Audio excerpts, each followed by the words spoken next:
Okay. So, meanwhile, let me introduce myself. So, my name is Arjun.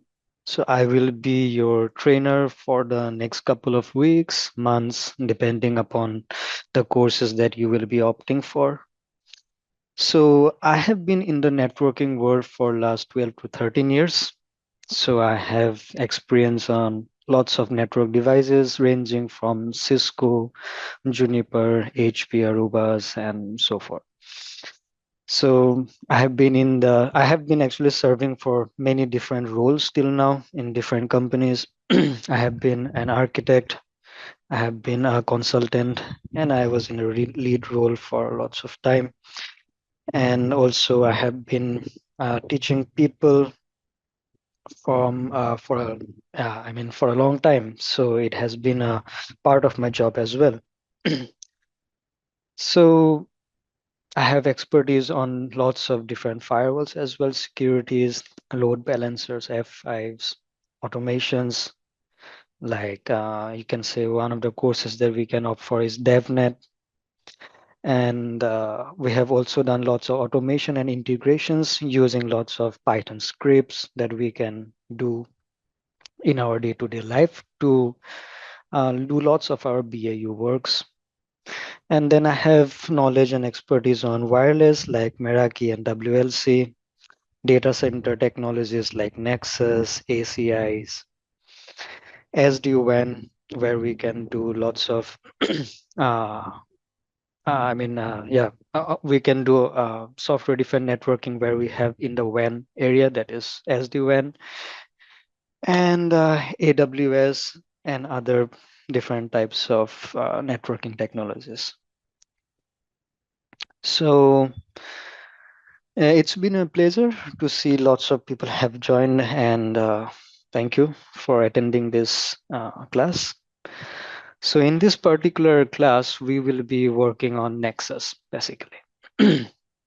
So this particular course is more centric towards Nexus switches, which have lots of different flavors like 7,000, 2,000 faxes, 3,000, 5,000 series switches. And we will also go over a little bit on the 9,000 series switches as well, because they are part of the Nexus family, although their intent of being used is different. They are mainly being used in the ACI, where you can deploy and use them to deploy the spine and leaf technology or topology. So we will go over that a little bit, but mostly they will be covered in the ACI course. And then we will go over the different Nexus hardwares, the softwares, their features, and their licensing models. Then we will also look at the different types of topologies that we can create, like in the normal traditional data center topologies, and how we can fix the limitations that we have in the traditional data center topologies using spine and leaf technology. Uh, then we will go into the different Nexus platforms, like we will see how it works in the CLI, in the GUI, and how we can set up initially or provision a Nexus switch. Then we will look at the different type of technologies that Nexus uses, like VDCs and so forth. Uh, I will share my black screen with everyone. Let me know if you can see it. Okay. So I will use that screen to basically interact with you guys. I want to make this session as interactive as possible. So then, instead of me giving a PPT and go through it is kind of boring. So I want it to be a more interactive session so that everyone can see what we will be looking at, right? So do you guys see my screen? Is it audible? Is it visible? Yes, black screen here. Yes, it's black. It's very much black, but we want to make your future bright with this black screen, let's say. So let me write something here. So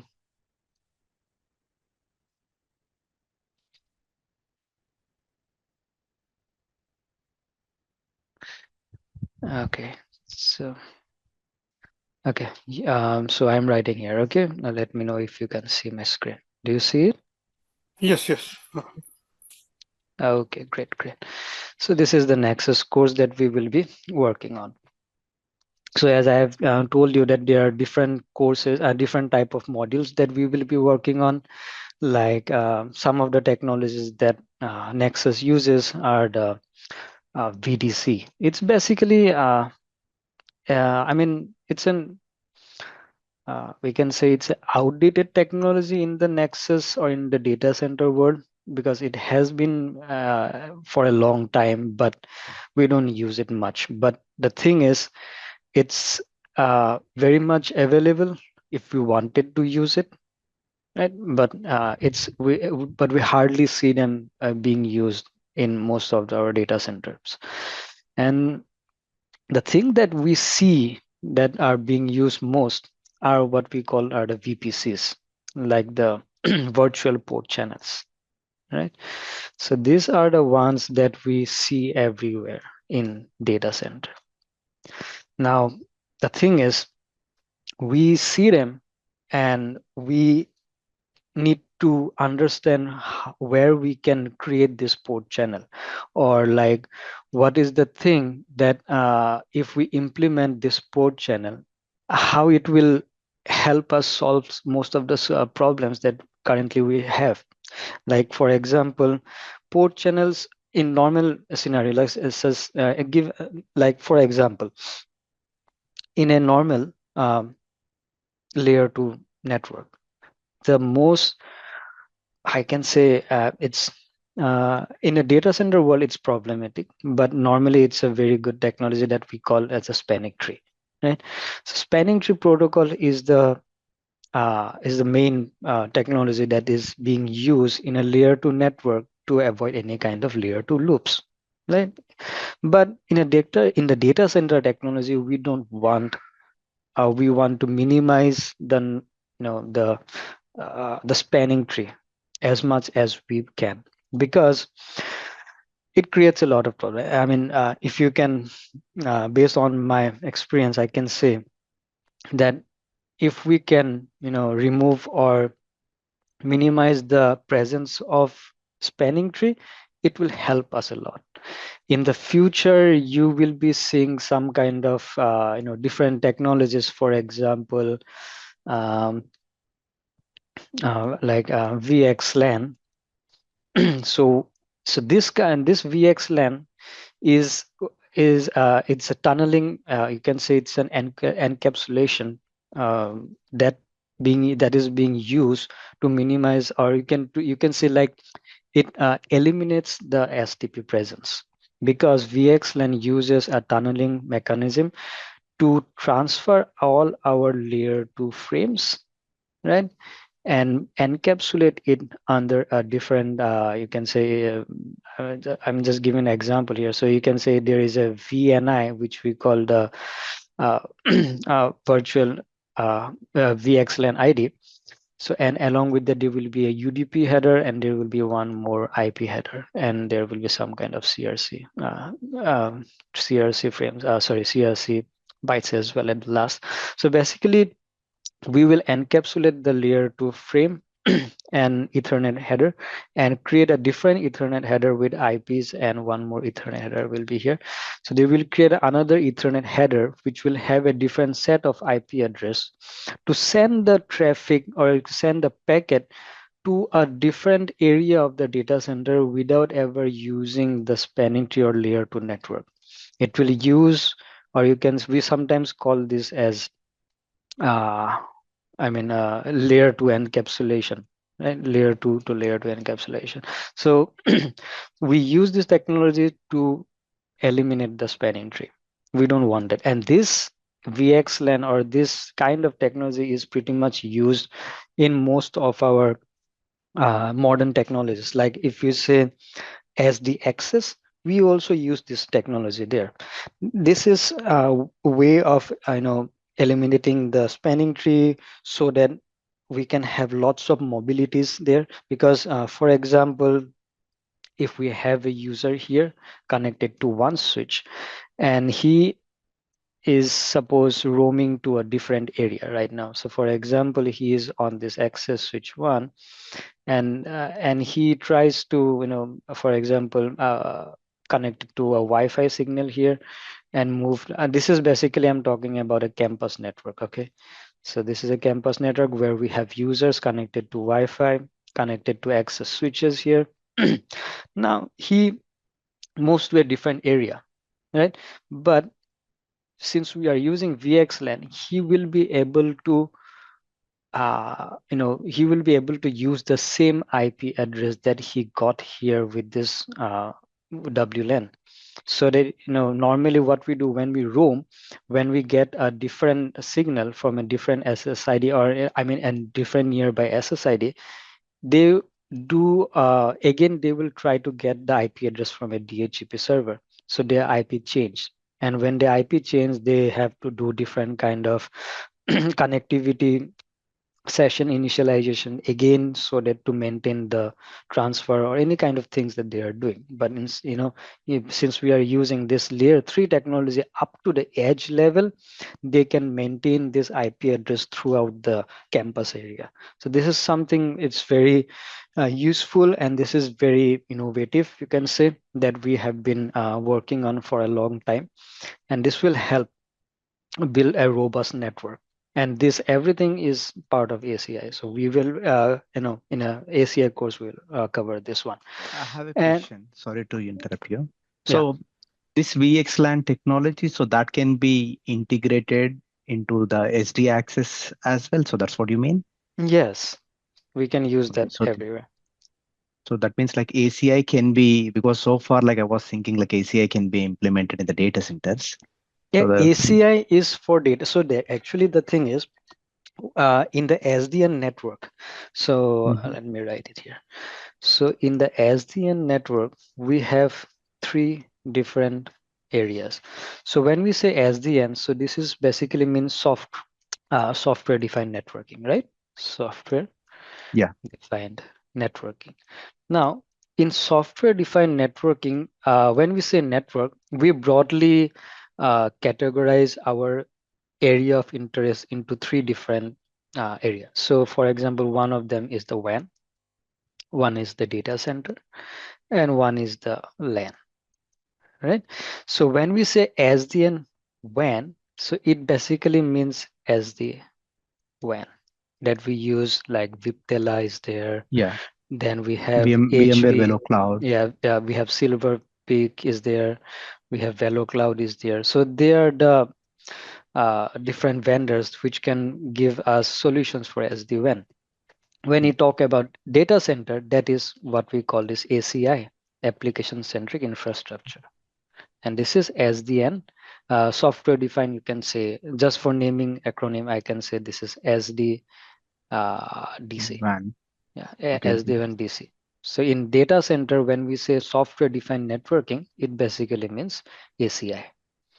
Okay. And in LAN, the software defined LAN, what we say is basically called SD. In Cisco Access. terms, it is called SD access. And it uses different technologies like Lisp, Mhm. VXLAN, all these technologies to help create a robust campus area network. Okay. Okay, so these are the three solutions that Cisco provide on three different areas. Alright. So we have SD-WAN, ACI, and SD access. So, and if I can say, uh, all the three areas or all the three technologies have similarities. No, they have what we One say. question.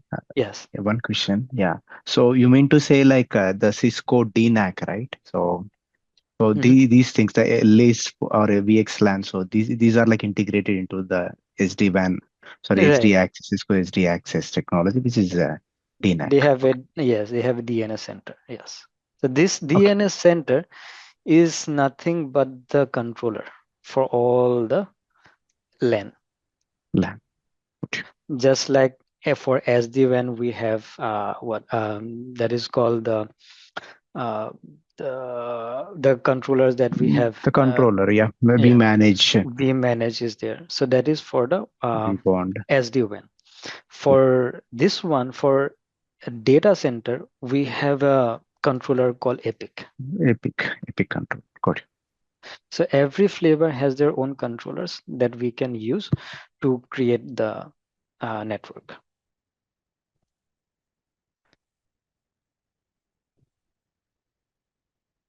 Okay, so let me see if I can.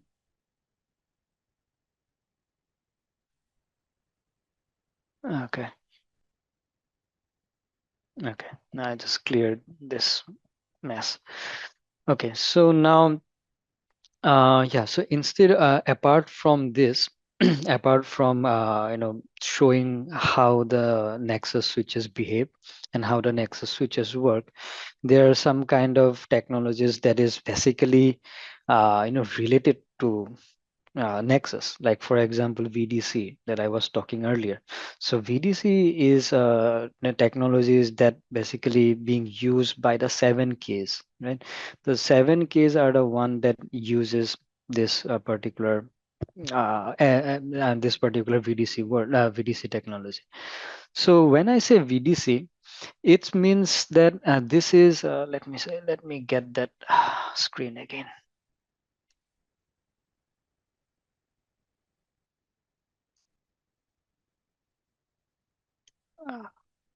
Okay.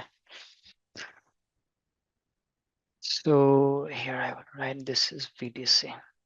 Okay. So VDC is basically it's a concept where we break the physical device, or if, for example, if we have a Nexus switch here, let me try it correctly. Yeah. So for example, we have a Nexus switch here. Right? This Nexus switch have lots of resources in them. They have resources for, I mean, there are different type of resources like global resources like boot image, NTP. Then they have routing tables.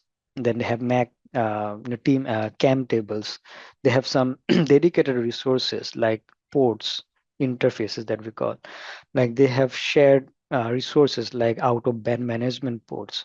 So all these things are being used on a single device. But if we wanted to do a virtualization of this device, we can do it.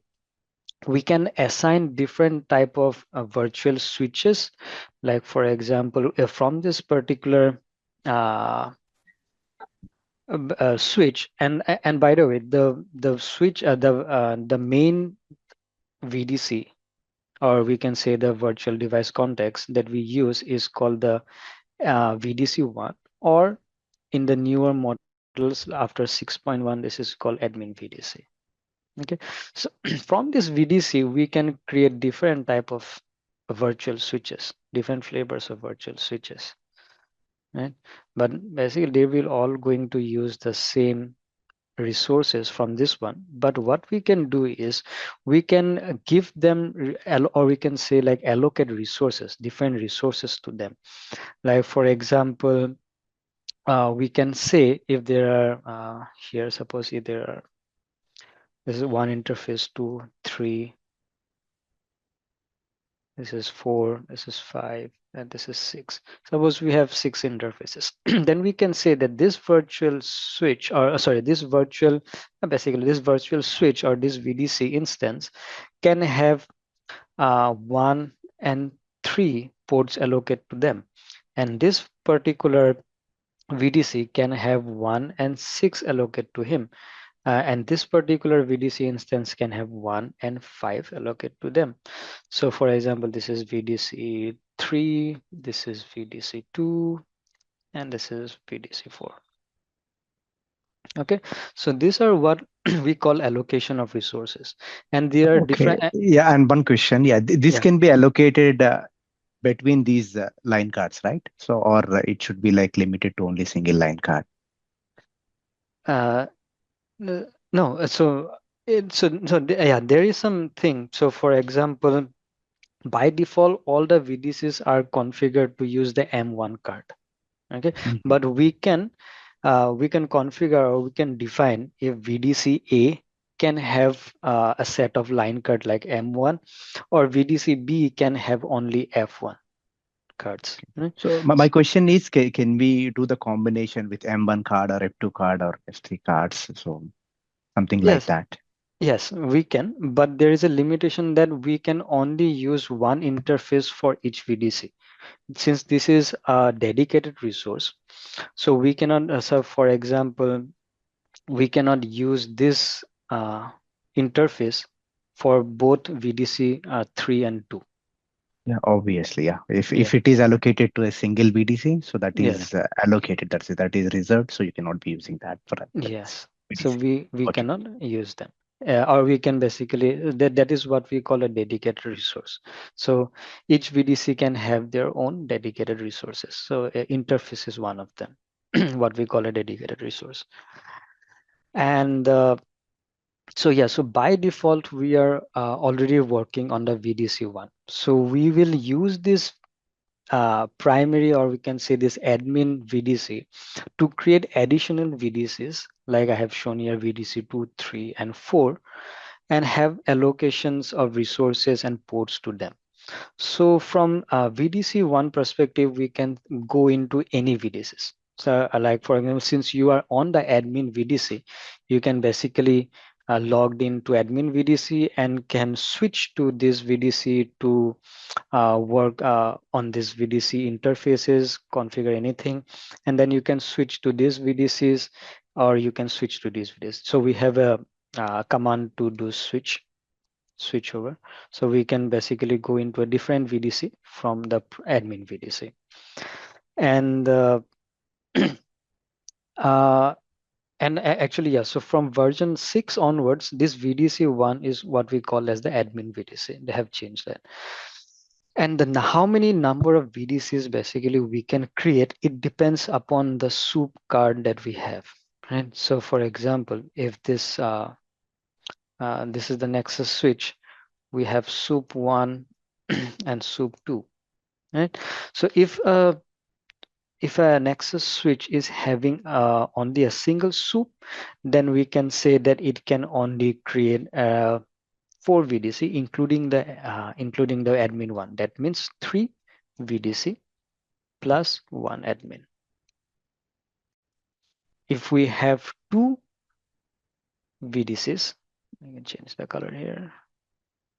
If I have 2 VDCs, then if I have 2 soups, the soup cards, then I can create around uh, I mean, so for example, we can create 4 VDC plus 1 admin. Now, so this is soup 1 and soup 2 that I'm talking about. These are normal soup cards that we use in a Nexus switch. But if we use, so there is another soup type, which is called the soup 2E, which is the enhanced one. That if this enhanced soup card is being used on the Nexus switch, then we can use 8 VDCs. So that means it is 8 VDC plus 1 admin. But like I have said, I have very less experience of seeing where these VDCs, that much of VDCs are being used anywhere. So this VDC is just like creating virtual switches. And why do we need these virtual switches? So it is, you can say, like we basically use VDC just like VRF. You can say, like we know what is VRF, right? So VRF is virtual routing forwarding. So that means we have different VRF instances dedicated to different.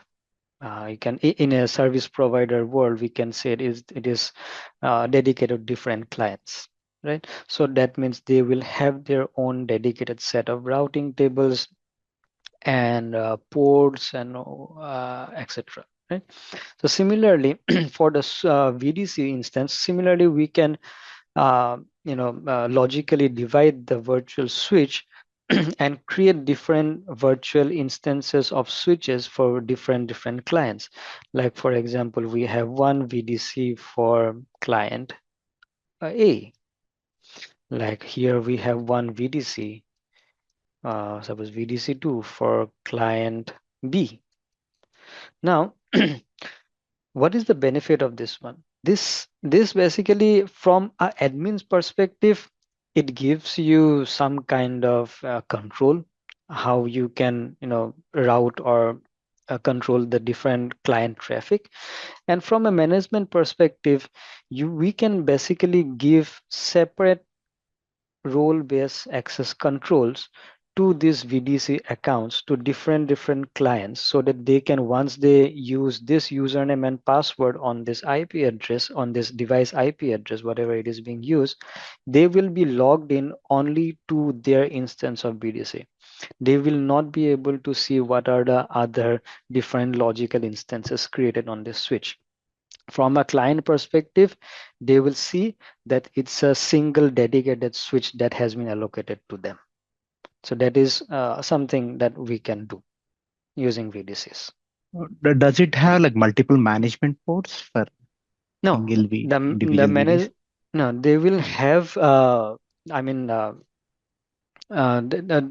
will have the IP address, but we have to create different accounts for them. So that is where I have told you that we will be using different role-based access control, so that they, once they have that username and password, they can only use that particular set of credentials to log in using that device IP that is being used on this system. So when they will use this IP address to log in using the credentials, they will be only targeted, or they will be only directed to their set of VDC. They won't be able to see any other or any different configuration related to that switch. Right. So that means like the management is also like distributed across like these No, VDCs logically. no. So the management is a shared. So whenever we are using management IP address, the management is shared. But the port IP addresses can be different.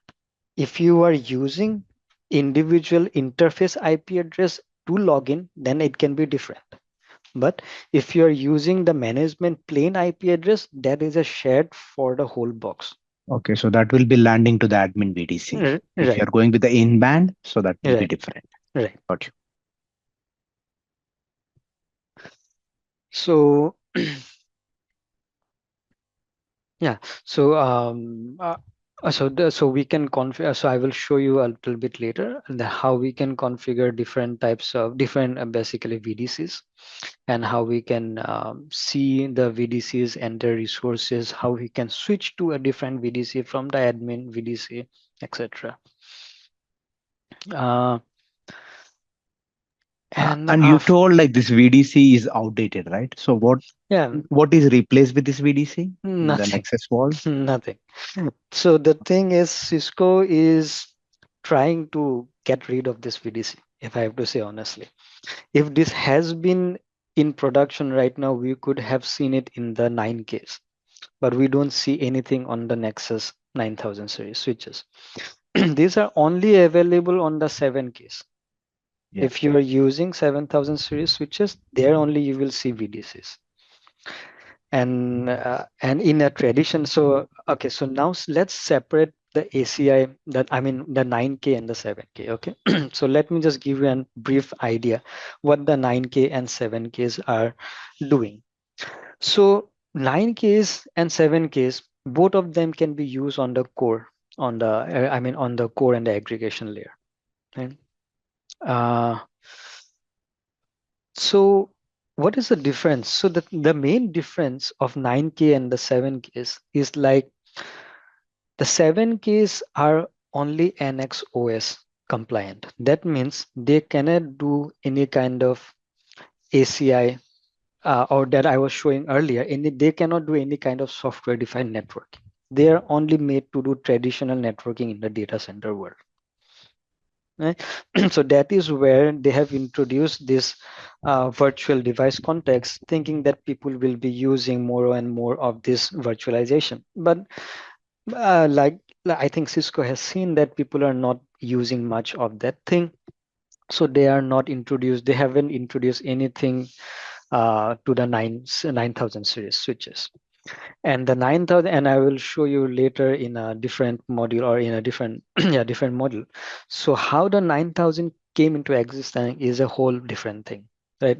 It was created by Cisco though, but the thing is they have a separate team carved out of Cisco company and put them in a different company and asked them to work there to create a switch structure so that they doesn't discourage the 7K, basically the 7K engineers who are working on the 7000 series and the 5000 series. Right? So they, they move them out and later on they buy it again, because the thing is when they move those engineers out of Cisco and work somewhere else in a different company, so that company is called Insiame. Okay, so they move them to an company called Insiame. They asked them to work there and told them to create the 9000 framework, and they have given them the idea of what they are planning, their vision, and they were working on that one. But Cisco, just like Cisco, they have told them that we are taking the, I mean, they're taking a large share of that company so that anytime they want, they can buy back the technology. Right? So the engineers, they have provided the engineers everything. They ask them to work so that they doesn't discourage their own line of engineers who are working on the 7Ks and the 5Ks. And just like that, once the 9K was ready, they then again bring back all their engineers from that, or basically they just bought the Insiame company and asked them to work with Cisco again. So it's just like giving them a space to work separately. That's basically what that was. So it's a different type of technology. 9K is totally different. It doesn't even, resemble with the 7Ks and the 5Ks. Uh, okay, I have one so question, sir. yes. Can you hear? So, does it make any effect in IPv6 in 17 and 19? Because the IPv6, we do not need to do a lot of IP address differently than IPv4. So, Mhm. does it even make any difference for future for the 9K switch or in these scenarios? No, 9K supports IPv. IPv6, it's, I mean, so the thing is IPv4 and IPv6. These are uh, these are IP standards, right? So they has to be compatible with all the networking devices that exist in this world. So the 9K or the 9, I mean the 9000 series switches and the 7000 or any other switch or routing platforms that we use, if they are using IP protocols, then they have to support both the standards, IPv4 and the IPv6. But so, and the thing is how they use the technology is a totally different way. Like how they use VXLAN is something else. Like I will show in a different modules. I will show you like when we use VXLAN, it it it doesn't even matter what kind of VLAN you are using on your local network, right?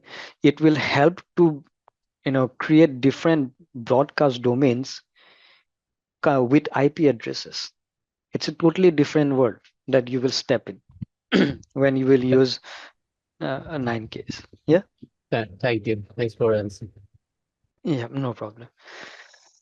So yeah, so later on we will be in this course, we will be going through the different models of 9Ks that we can use and what are their purpose. Then we will see the normal traditional 7Ks, 5Ks, the 3000 series are also there, but they are not being used very much. But I will also give them some overview how and where we can use them. Then we have the 2000 series, what we call as the fax as well. So these are so these faxes are kind of unique. So let me show you. So this faxes, what we call is it's a fabric extender basically. So this 2000 series switches, these are what we call as the fax. Right? So this fax it's a short form called fabric extenders. Now we might be thinking, what is fabric? It can be anything, right? It can be something very much totally different. Maybe so it's very much simple. The fabric that we talk about in Nexus or in the data center world is just called the interfaces connectivity that is going out. This is what we call the fabric. So in normally in a Nexus switch, what we have, let me erase this a little bit. That means these 2Ks or the fabric extender, so these are like basically used for increasing the port density, right? From the existing switches. Yes, you can say that. It is extending the fabric. So so when we it say does perform the load balancing as well, right? If servers got connected to this yes, fix. it will just act as a interface on that switch. It can do all the things that a normal switch will do. So I will just give an example. So when I say fabric, so fabric means so for example, this is one switch. This switch have many interfaces connected here, right? Or I can say in a normal Nexus switch, we have line cards that we connect here. These are the line cards that we place here like this, like this, like this. There are different type of slots, and based on the slots, the number of line cards, how many line cards we can put in. So when we put the line cards in the front, in the back plane, suppose this is the front plane, and in the back plane, they have something called as the fabric module. Okay, so these are the line cards, and this is what we call as the fabric modules. So this fabric module and line cards are actually connected, right? In different Nexus switches, they are connected horizontally. In the, for example, in the 7 case, they are connected horizontally, and in the suppose this is the switch. I'm just drawing in a 3D so that we can understand this. So this is the Nexus switch here. Now in the 7 case, they are connected horizontally. This is the fabric interconnect that we can say. Like in the front, we have different line cards, and in the back, we have different fabric modules. And these line cards are connected to those fabric modules. And what they do, they basically just take the connectivity from one interface. If traffic is flowing, different color. So if traffic is Basically, flowing, these are like the backplane connections, right? right. So if that, but they are connected to the line cards, so that if traffic is flowing from this interface, they will be going to the fabric module, and then it will come out via different interface like this. Yeah, but my question was like we are talking about the FX, the 2Ks. Yes, yeah. I So will come to that. I will come to that. So I was I'm just talking about uplinks actually. yeah, everything. I will make you understand. I will clearly. So I was just talking about fabric right now. What does the fabric means? So this fabric module is what we are saying is the interface, or the basically the connectivity that is going out. So these interfaces are nothing, or the connectivity that are going out of this Nexus switches are nothing but a fabric that we call. So if there are any interfaces connected to a server, then this middle part is what we, in the data center term, is what we call as the fabric. Now, what does a fabric extender means? So fabric extender means, suppose we have a Nexus switch. Suppose this is the 5K. Okay, and we are using them, suppose, in the aggregation layer. So when we are saying aggregation layer in the normal term, we can say this is the distribution layer. Okay, so we are connected this 5K in a distribution layer and aggregation layer, and we have lots of racks here, right? Suppose these are the rack 1, we have rack 2s. So these racks have their own set of switches connected, because it is not possible, so since there are different servers here, it is not possible to connect, or it is a very tiresome work to connect each and every interface and to this Nexus 5Ks, right? So, and also there are limitations on the ports, that how many ports are available on this 5K, costing, and lots of things are there, which can lean towards the solution of fax. These faxes are nothing but this particular switch interfaces are extended to a different rack. For example, this what we in a rack, what we call this as a top of the rack switches. So this top of the rack switches can be our 2Ks or the fabric extenders. So this interface is connected to this switch. This is basically a switch. It is not just a bare. It is switch, but it doesn't have its own brain, or it doesn't have its own control plane. Everything, the routing, everything switching, everything is being controlled from this parent switch. So this is called a parent switch, and this is what we call a fabric extender. So each fabric extenders have its own parent switch. Otherwise, they will never know where to send the data. Now, this is just like I think Kranti, right? You were saying that this is just like extending our port density, so that we can give. That's right. Yeah. Yeah, so that we can give abundant port, so that we can connect redundant connections to different servers, that is different server connections that are coming out from this rack, so that we don't have to put much budget or different line cards and make this a big 16 slot or a 10 slots switch. Yeah, obviously. Yeah, Right? my question is, like, for example, these uplinks, like we have like I guess like we can have like up to 8 uplinks, right? Connected to the parent switch, or like maybe from PEX to the 5Ks. Mhm. So how does the You traffic, like yeah, will it be load balanced across like all these ports, or like the port channel is configured on these things, or not required? So that's my question. Yes, so there are different types of deployment modes actually for the FX. Right? So for example, there is something what we call as a straight through or a static pinning.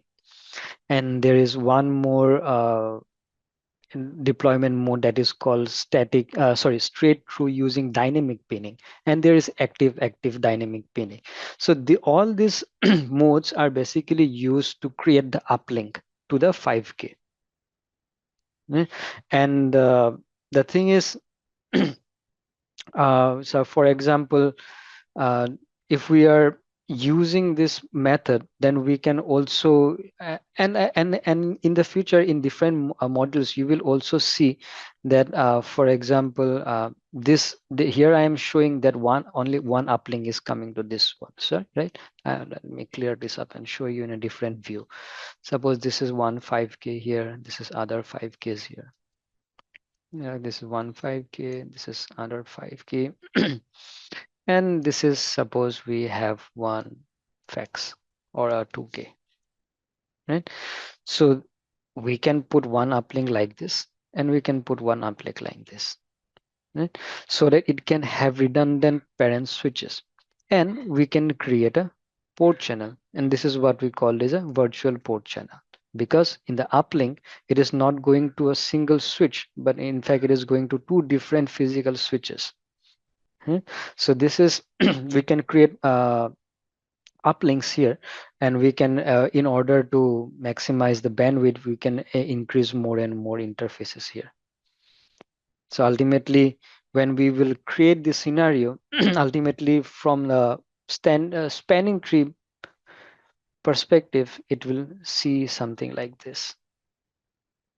It's a 1 5K switch and 1 2K fabric extender. And you will see that using this virtual port channels, we have eliminated the blocking ports, because in a normal traditional way, if we do port channeling, obviously it will not work on different switches. But give an example. For example, if I am only using port channel like this, and suppose there are two interfaces coming, and this is 2K, this is 5K. If I do a port channel here, so spanning tree will block. Not port channel. Spanning tree will basically block one of the interface, right? So in order to minimize the count of block ports, what we can do, we can create virtual port channels like this. So from a spanning tree perspective, it will see that it is only having a one port channel, like port channel 20, and it will not block that interface. Because in data center world, we don't want to block ports, because data center uses so much density in their ports. Like for example, 10 gig is the minimum. We can have around 40 gigs, we can have 100 gigs. Some of the switches even have 400 gig links. So we don't want a 400 or a 40 gig or a 100 gig link blocked, right? We want to make sure that we are utilizing each and every interfaces. So that's why we wanted to make sure that we are minimizing or eliminating the spanning tree. In the traditional networking, since we are not using ACI, our best bet will be to use a VPC. That will help eliminate the block ports at least. It will still use STP to get the root port, but at least it will not introduce any kind of block ports. Okay. Yeah, and how do we make decisions whether to go with static pinning or dynamic pinning or active pinning? It depends upon the design that you are trying to do. For example, if you have this means, for example, if we are doing a straight through static pinning actually something that we don't prefer. The reason being, if that if that interface where you are statically pinning it to for the upstream, right? If that upstream goes down, then all the servers that are using that upstream interface will lose its connectivity. So the thing is, it all depends how do you want it to design your network. So I am giving you some examples here. So let me clear this up. So for example, suppose this is the 5K and this is the 2K.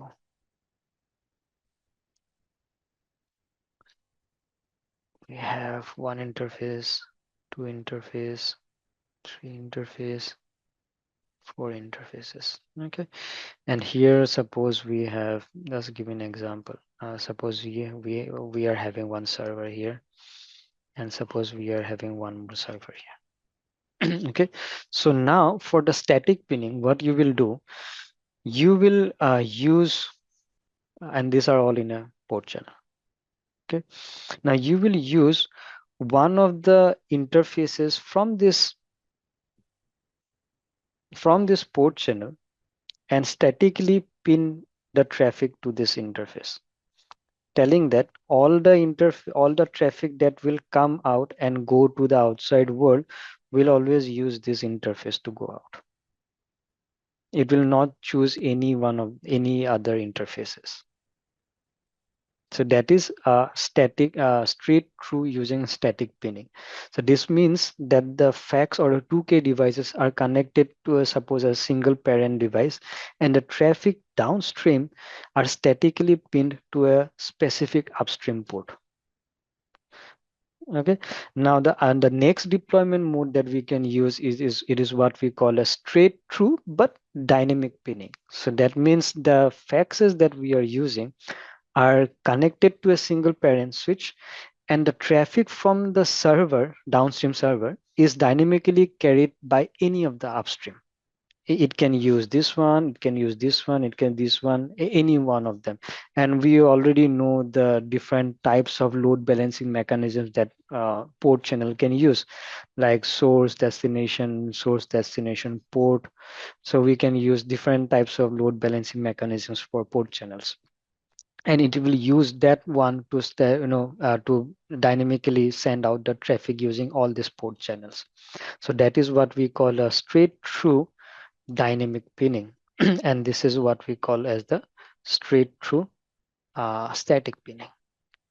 And there is a third one that is called an active active. For active active, you need to have connected to two parent switches. You cannot use a single one. So for example, if I'm using this 5K here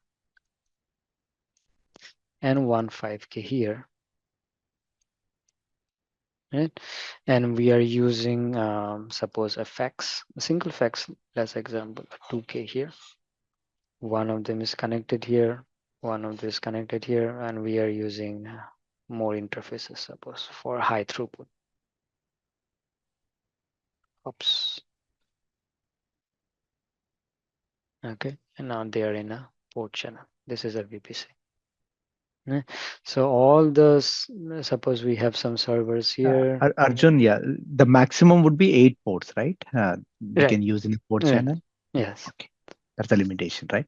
Yes. And okay, so these servers are connected like this. Okay, now in a active static pinning, so what it does, this means that the fax is connected to two parent switches, and the downstream traffic is dynamically assigned to any of the upstream port going to any of the parent switches. It will give us more redundancy and flexibility. So that means basically you are opening up everything. So we don't we're not controlling which interface or which port channel I mean which interface from that port channel will be used to go out of this network. So that is what we call as the active both the both it has got both the parent switches to go out actively. And in the future you will see when we will do virtual port channel classes, even if it sends the port out, even if it sends the traffic out like this, it will send the traffic out via this interface if it is the secondary one and if this is the primary one, right? But So in order yeah, to one minimize, question, Arjun. Sorry yes, to interrupt you. yeah, So in the two, if you want to go with, because by looking at 3 deployment models, so this one seems to be like more robust and it will provide the yes, device level redundancy and also the link level redundancy. So my yes. question is, so does it have like any limitation with the type of fix we chose, or because we have different types of 2Ks, right? Yes, So some of them only support this deployment, or all of them supports each of the 3 models. it will support everyone. This configuration that we are doing is not on the fax, it's on the 5K. 5Ks. Okay, got you. This because this is the parent switch which is basically controlling this traffic out. This 2K doesn't have anything on its own. It is because Basically, you dumb device. it's a dumb device. Basically you can say that this is just an extent of this switch, just like you have told earlier. I mean when we deploy 2K, don't think of it like this is a separate switch. It is just an extension of this one. Instead of me or anyone placing a 5K on each and every rack, we are just putting the one just switch chassis into that particular it's just a fixed switch into that particular rack so that I can control it using this 5K. But why do you have different 2K models then? Like, Different 2Ks will have different ports. They will have different type of configuration, like how much throughput each interface can give. So all those things. you But mean specification? yes, it all depends upon the specific hardware specification.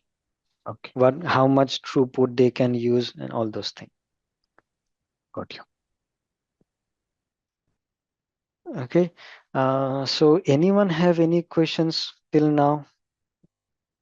Just, it's just Kranti and you were asking a question. Anyone have any other questions? Like, I'm just talking for a long time, but I haven't got the opportunity to talk to everyone so that you guys have any info, anything that you wanted to say. No, it's fine because yeah, we are understanding here. Okay, then that's good. So these are all theoretical things, but we wanted to, get our hand dirty using the lab, right? So we wanted to do our labs. So we have different lab structures that we can provide to all our students so they can work on them so that they can, have their own play with them, understand by doing the configurations. So let me show you the lab topology that I will be using for this particular course. So then, you guys can have an understanding. Uh, So, Arjun, I do have one additional question, if you don't mind. yeah. So, this is as a network engineer, when you like to go to your site, as an engineer, what you carry physical tools or physical hardware in order to working with your network troubleshooting. So means physical hardware means, when as a network engineer, like RJ45 cables. So some kind of, for the cables we carry that list user. So do you have any specific things, like when you are a network engineer going to your center in order to configure, what kind of physical, this is really funny question, what kind of physical hardware you carry when you go to troubleshoot in your center, like in your data center? So if I have to say honestly, the only physical things that I will need will be a laptop and a console cable. This is actually the question is coming, because this is a funny thing has happened is that most of the time the management type of personnel, they thought it maybe we are a network engineer, try to go to the troubleshooting to the data center. We are Mm, carrying we are a cable operator, right? right. Put the cable and Right. so So that go ahead. that area, what you are talking about, is being done by a set of different engineers, right? So if they have to run cables, like, if you are a network admin who is basically creating the architecture, creating the topology of the network, configuring devices, you have different peoples who will be able to set the physical layout of the network, of the data center. We don't have to, there we don't have to at our level, we don't have to go there and patch cables, right? We don't have to do orange white, blue white. We don't have to do that anymore. So they have different set of peoples who will do it. Yeah, but Right. probably like usually the local techs would be doing that. But Right. what Sur Kobir is asking is because nowadays people are expecting the network engineers to install the devices in the rack, like what kind of like tools they need. So probably I would say like some kind of like the cable testers, or like for example the fiber testers, if it is if the fibers are good or bad, and also like the Yes, screwdrivers and that some kind of electromagnetic. So usually the okay. local techs or the TFS or the Yes, technicians, they will NCR have technician that. would do that. The local technicians or the people, or sometimes they even use cabling vendors, like who do the layout of the cables. So they will actually have those kind of tool to check the fiber connectivity, whether the splicing is correctly done or not, whether they have different type of testers, cabling testers, where they will put one end of the cable and the other end on the switch to see the electrical signals that they are getting.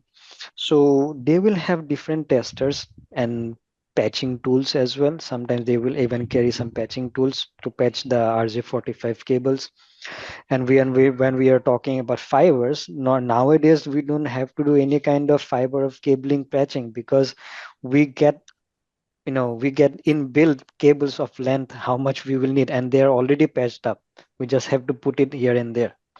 Yeah, But if Right, you Arjun, right. I agree with that. I agree with the conflict too, but the problem is not this one. Problem is actually the security, because we are losing the trusted people, even though they're network engineer, because the trust is coming really featured now.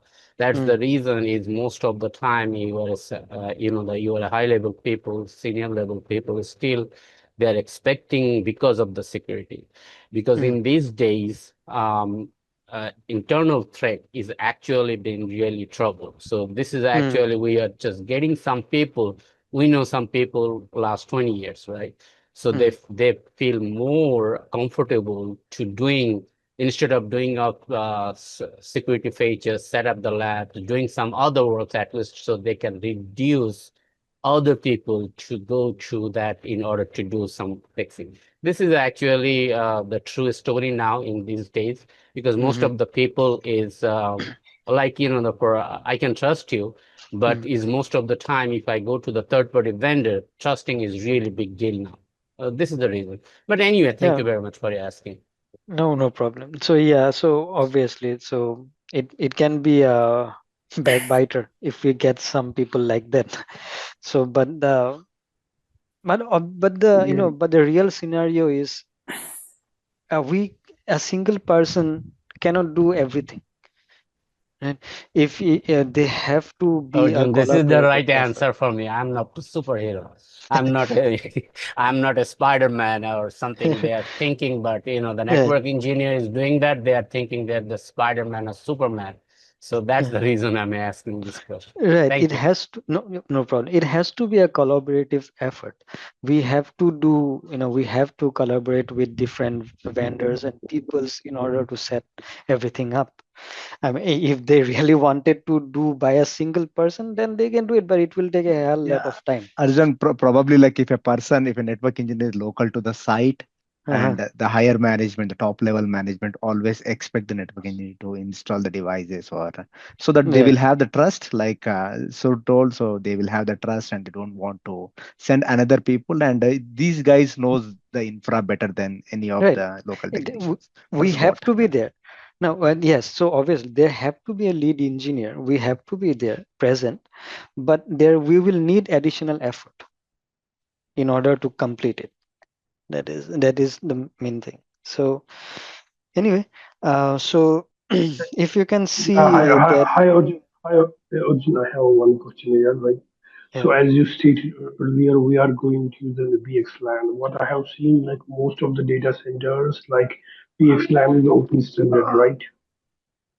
So how like we are going to use the VXLAN in our like in of course, VXLAN over this course, right, right. Because I have seen now like instead of going for the ACI or some other right, vendor-based technology. right. They, So most of the organization use because this is a VXLAN, this is the open standard, right? It's a right, completely L2 routable. So how right. we are going to use that VXLAN in this course here, like In what this we are going. so in this particular Nexus course, we will give an overview how VXLAN works basically, because we are not doing an ACI course here. So we will just give an overview of how the VXLAN works. So we are not going to cover any of the lab for VXLAN here, right? We will show, I mean, if you're thinking about ACI, then no. So we won't be doing any kind of ACI labs here.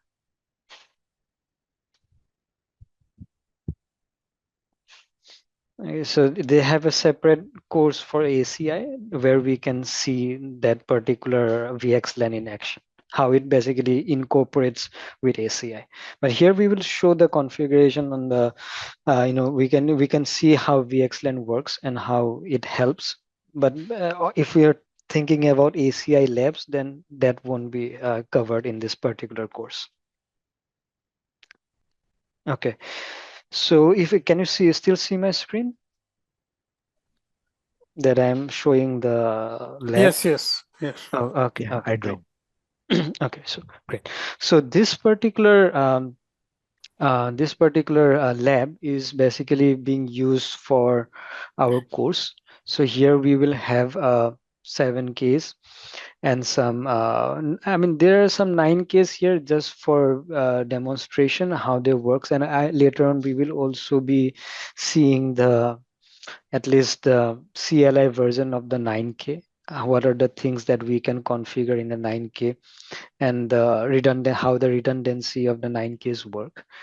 But most of our topology will be comprised of 7Ks and the 5Ks. We have some routers here that we can see. So these routers we will be used to, we can use to create different routing instances. For example, OSPF and BGP, and how we will be, redistributing and those network and how we will be using it in our architecture. And then we have some small VPCs, PCs here to do some kind of testing of of the connectivity. And here we can see we have cross-connected our Nexus switches so that we can create our port channel designing here. And this will be our main topology that we will be using for all our networks. So we will be doing some kind of multicasting here as well. We will show how multicast works and how we can configure them in our in this particular design, how it works in data centers. And then we will also use this same topology to create different kind of first hop redundancy protocols. Overlay protocols we will also see, just like overlay transport virtualizations, we will see those as well. And security items we will also cover here, like how does AAA work, how does the keychains and all those things, control plane policy, and also a little bit of program. So programmability, like for example, how does NXOS RESTful API looks like, how we can use that particular API to connect with the Nexus switches and all those things. And also how we can use Python script, at least a basic Python script to integrate, to interact with those Nexus switches. So we will cover all those things. And if I can see here, so this is one of the 5Ks that we can see. So this is very basic. So right now we can see this is not even set up here. So we can just put in no, and then and you are logged in. And for this one, I think this is Arjun, I have one question. yeah, So all these technologies, what we are talking about, seems like they're obsolete, right? Except the VPC and the VXLAN and the right, Nexus environment. Yeah, right. because when I was like attending interviews or like working for the global organizations, Mm-hmm, so people are only talking about ACI, VXLAN, and VPC, nothing else, because the OTV, Fabric Path, or mm-hmm, the VDC, as a matter of fact, so they are in the process of removing all of the devices, and they're only going with the ACI Fabric, and to the right, most the VPCs. Apart from that, so this technology like seems to be kind of like, because there are like so many competitors also, right. because Obviously. yeah, that's why because when I say I have seen your course, Mm-hmm. so it was kind of like Sheikh was telling that, so it's the same thing, right? So only the VXLAN and the VPC and also the ACA fabric, so that would be the current standard, the technologies which are in the market, and Obviously. people are So asking only those things specifically, because yes, if you're talking about the VDCs, the right, OTV, or maybe the fabric path, so right. No, I that doubt like is anyone is using no, nowadays. that They are is in the process of getting uh, eliminated. yeah, so that is right. So in a real world scenario, if you, I mean, okay, so ACI, we can see that it is the future. Like just like SD-WAN and SD access, ACI is the future. All of them are moving towards ACI. But there has to be some boundary when you will be working or in a particular data center. You will still see that some people are still migrating. They will be in a phase where they are still using this older, I mean not say older, but the present technologies, and trying to move to the ACI. And you will see some companies are still using the older or the legacy networking for the data centers, like the 7Ks and the 5Ks. I've seen that. But the thing is, uh, we right. So, but the thing is, we need to understand, because some of the people here might not know how does the first hop redundancy protocol works, right? How does the overlay protocol works? When we say overlay, what does that mean? So how does multicast? So multicast is present everywhere, even though you use in ACI or non-ACI, multicast is everywhere. So if you are using some kind of entertainment or multimedia access, or giving some clients some multimedia access, then you will see multicast everywhere. So and the security is there, high availability is there. So these are the things that we will cover.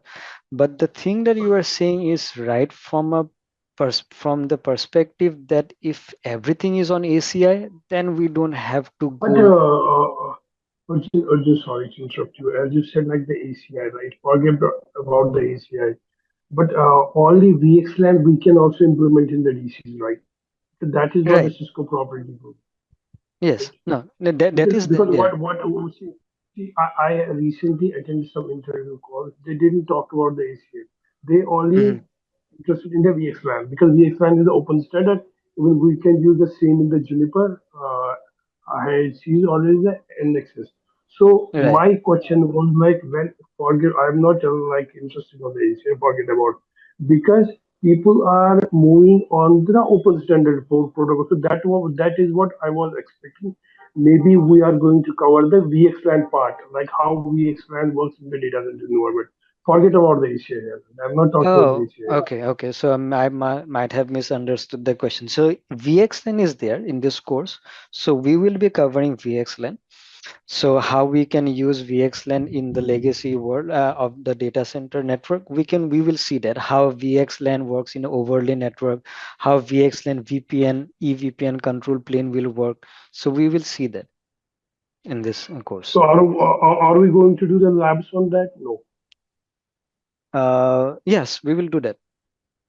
Okay, okay, fine. So it is a part of that module. So it is later down the path, but we will be doing that. So And all these are the like how we are going to do these labs, the hardware based or like or the EBNG setup, right? So this Or lab portion, yeah, so this lab access and the lab portion will be taken care by our management. So Sajid is here in this call. So he will be able to guide you through the lab portion. So maybe I know if you have any questions related to the lab, then he will be able to help you on that one, like accessing the labs and their resources. like I was thinking on that whether it would be the hardware boxes or it's like Cisco modeling labs or some sort of EVNG and other open tools which are we are going to Okay, use to get the hands okay. on these technologies. Okay, understand. So, Arjun, I really like your strategy because your strategy is, as long as right now is migrating for all of them new way, at Mhm. least as a network engineer, you need to know what you're coming from. So it is actually going to be helpful to explain management to this is the reason we are just trying to move in, because the on all I face it for the budget.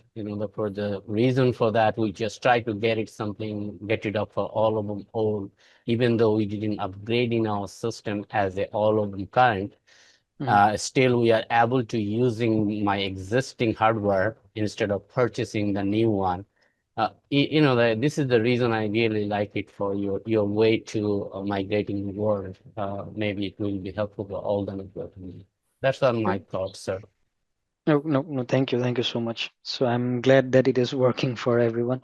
So yeah, so we will go through them one by one. and I hope then everyone will get some benefit from this course, either from a project perspective, either whether you are learning something new to for a new career growth, or for a if you're doing some kind of migration. So all those things will help when you will be able to complete this course.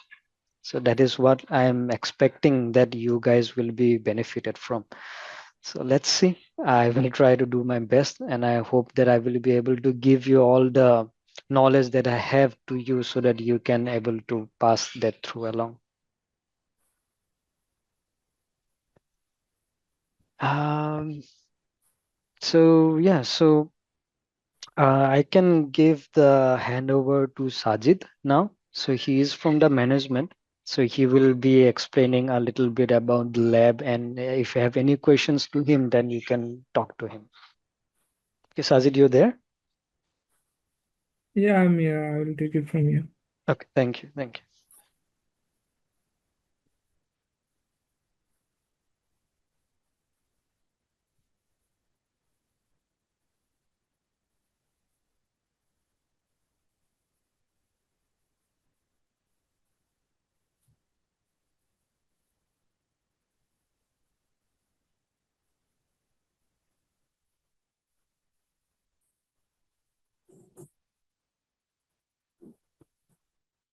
Yeah, hello everyone.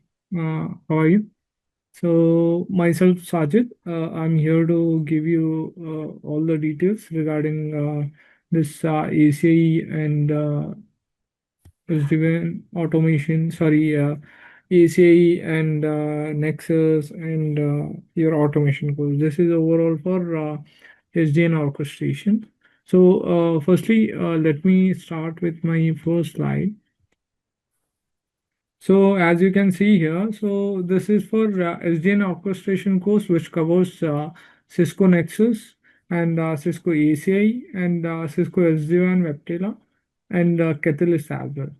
Okay, so as of now, we are starting with the Cisco Nexus. So after that, there will be the Cisco ACI, and after that, there will be the Cisco SD-WAN. Okay, so as our trainer has taken the session today and we have given you all the information related to Nexus, I hope so, and you all got the satisfactory discussion with him.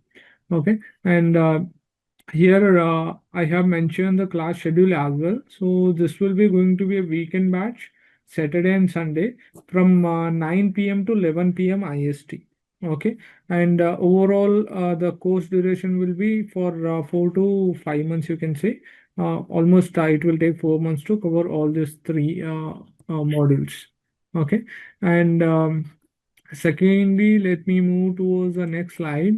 So as you can see here, so you'll be getting the details for what all access and materials you'll be getting once you are going to enroll for this course.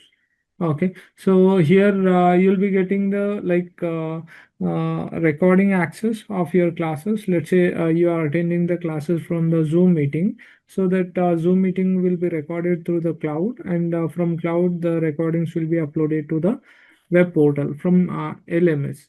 So from there you can access the class recordings. Once the class is completed, so recording will be uploaded in the meantime of 1 to 2 hours. So after that, whenever you want, you can access the recordings from there. If in case if you missed out any classes, you can overview the recording and you can just continue with the next classes. If you have any doubts, so you can clear it with the trainer in the next class itself. Okay, and like this you will be on same page and same page itself with the trainer and other students. Okay, and we'll be providing you the remote lab access that can be accessible 24/7 unlimited. Whenever you want, you can access the labs which are present on our servers and cloud servers. So we'll be providing you the remote access through your MSTC or RDP. You can you can perform your labs, which will be providing from our remote site that can be accessible 24/7 unlimited. Whenever you want, you can access it, and you'll be getting the 3 months of lab access for each module. Let's say for you'll be getting the 3 months of lab access for Nexus module, and you'll be getting the 3 months of lab access for ACI module, and you'll be getting the 3 months of lab access for SD-WAN module. Okay, so separately 3 months of lab access each you'll be getting. Okay, and we'll be providing you the dedicated materials like workbooks, PPTs, PDFs, step-by-step lab manuals.